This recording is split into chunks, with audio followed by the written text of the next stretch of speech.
Hey, welcome back to Leah's Leaves. Show you a quick little rainy day project I did. We had some showers pass through in the morning. It's a mild day in the 50s. The sun's out now. And I had seed started some herbs. And so I had these clay cylinders from a local demolition site. Somebody was just giving them away for free on Facebook. And I collected a bunch of them. I still have a stack over there, so I can even do a second one of these. But I decided to turn them into a raised bed.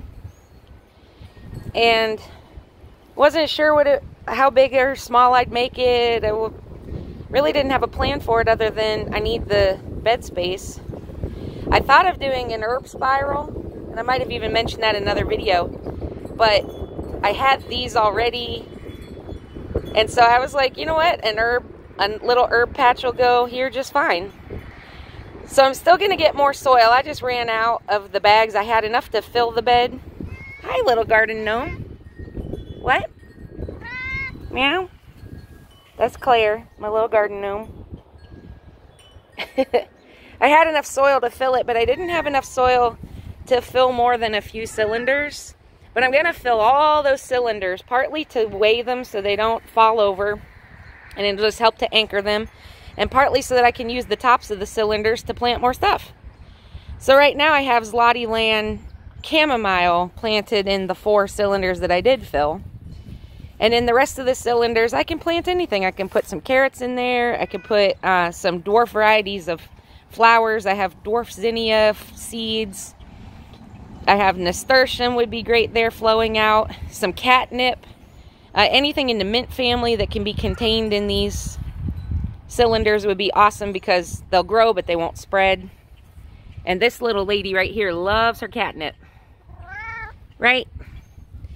So what I did is I made my little circle of cylinders, and then I put some used spent old cardboard in the bottom just to pad it and tamp down any weeds that might be growing under there, and also to fill a couple inches in the bottom. And then I put some spent soil. That's what the rest of these plants are. These are remnants of dead plants that were in pots, and I just kept them so I could refresh the soil.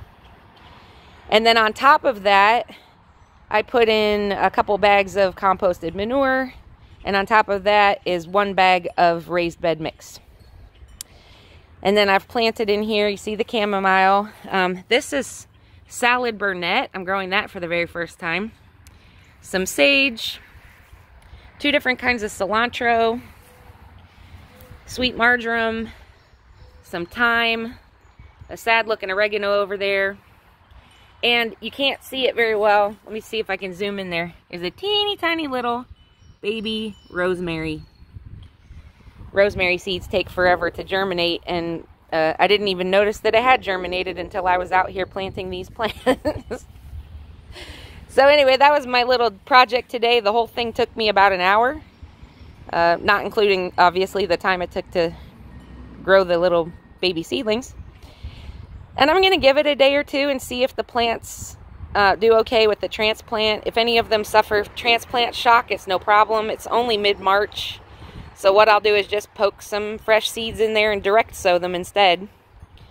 So one way or another, I'll get my herbs. But if these ones survive the transplant process, then I'll get an early crop of herbs before the summer heat comes and some of them start to bolt. Now in my hand, I'm holding some bok choy seeds and some French breakfast radishes, because these plants only take about 30 days to grow, and it's going to take much longer than that for these herbs to get established. I'm going to go ahead and sow a spring crop of radishes and bok choy in among the herbs, and by the time I'm done picking the bok choy and the radishes, the herbs will be coming on. Anyway, I love the look of this. So I'll come back and do an update later in the season after these plants have gotten established and after I've gotten some extra soil to fill those cylinders. I would encourage you to be looking on, Facebook Marketplace has free stuff like this. There's an app called Freebies, F-R-E-E-B-I-E-S, Freebies, that you can punch in your zip code and people give away free stuff like, pavers, and somebody listed landscaping stones today. I don't need any, but I sat there going, huh, what I couldn't do with a pile of stones. If you're like me, you see these kind of building materials and get all manner of ideas, right? Anyway, I'm learning a lot, sharing it here. I hope you'll come grow with me. Bye.